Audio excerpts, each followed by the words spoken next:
really needed for our team, and I think they took advantage of it. And as a coaching staff, we also took advantage of it. We had two really good trainings on Monday and Tuesday, and gave them some extra rest.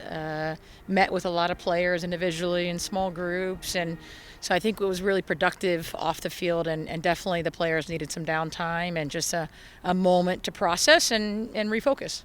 What was kind of the mindset after that tough tie you guys probably should have won on Friday, was it? Yeah. Yeah, I think it took us a while to get over the tie, and we all want to win, and we know how difficult wins are to come by. But at the end of the day, we're unbeaten in 5 games. We've scored 17 goals, and we're doing some really nice things. And this is what happens when you have a young team, and you look across any sport, right? When you have a lot of young players that have big roles within the team, you've got to go through a little bit of a growing pain, a little adjustment.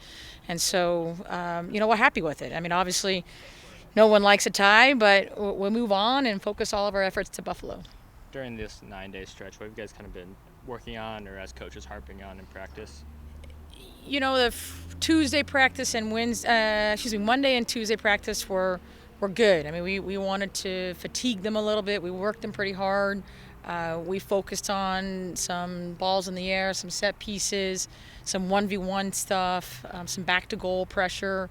But really, we wanted to put them in some situations that we think during the game that we need to be a little bit better at. The other thing that we focused on as a team was just, this is a great part for us to take a step back and say, okay, what's working, what's not working, what do we need to kind of work out, who do we need to touch base with, how are, people feeling on and off the field. And, not only is soccer a big adjustment, I mean, there's a big adjustment for all the freshmen coming and out of school and away from mom and dad. And so there's a lot of things off the field that we want to make sure that we're connecting with our players with. I was asking Alyssa about it, but how beneficial do you think it is to the squad that the first month of the season they don't have any classes? It's great. It's great. But unfortunately, when classes do hit, it's kind of like a slam in your face. But it's nice. I mean, they get to focus on a couple things, and that's waking up, doing soccer, hanging out with each other, recovery, rehab. And that's actually one point of emphasis from the coaching staff is, when school starts, is we need to make sure we stay to our routine as much as possible. If you're doing extra film, still do extra film and find a time when classes start. If you're coming out here and doing extra stuff on the field, make sure you stick to that routine. And that's the biggest adjustment, I think, when classes starts. So many freshmen on the squad. Are some of them nervous for their first couple of days of college? I think they're excited for it, We have some pretty studious, smart kids that are driven in the classroom. And so I think they're looking forward to getting out and meeting new people. And, this is exactly what they're here for. I mean, they're students first and then they're athletes. And so I think a lot of our players are excited to begin their next journey in their life, if you will, with academics. I mean, I was looking at their roster and stats. What do you really know about Buffalo? I mean, they're a good team, I mean, they've historically done well within their conference. And I think, I chatted with you guys about this last week, is we need to bring in outer region opponents that are going to give us good quality games, that will give us good RPI points.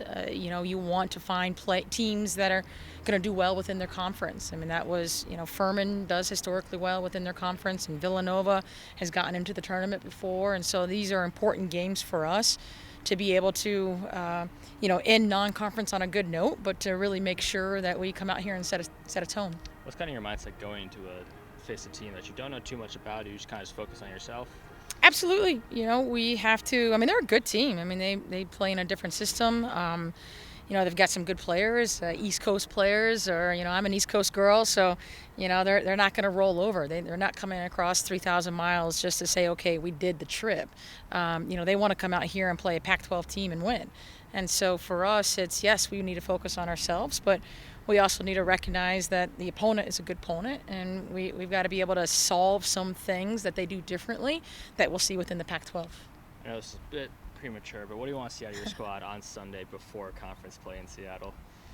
I want to see a shutout. That would be nice. But no, I think for us, it's been 90 minutes. We need to see a complete 90-minute game. And, if you look at the stats historically, we are a first half team, and we scored the majority of our goals in the first half, and unfortunately we're giving up majority of our goals in the second half. So we need to put together a 90-minute period. I know you're still one game left in preseason, but overall, is there something that's pleasantly surprised you in these first 6 games, 7 games? The amount of goals that we've scored, that's nice. I think that's been a nice change to, when we look down the bench in years past, it's like who's going to come in and provide a goal, or who's going to spark and give us something. And we have different threats right now. And that's actually great for us as far as recruiting wise. We know that we need to focus on some different areas. And you're always looking for someone to score a goal. And it's great to see all these young freshmen to come in and sophomores really produce right now. Sticking with the 4-4-2? So far, it's a good system for us. So we're going to keep what's going for us.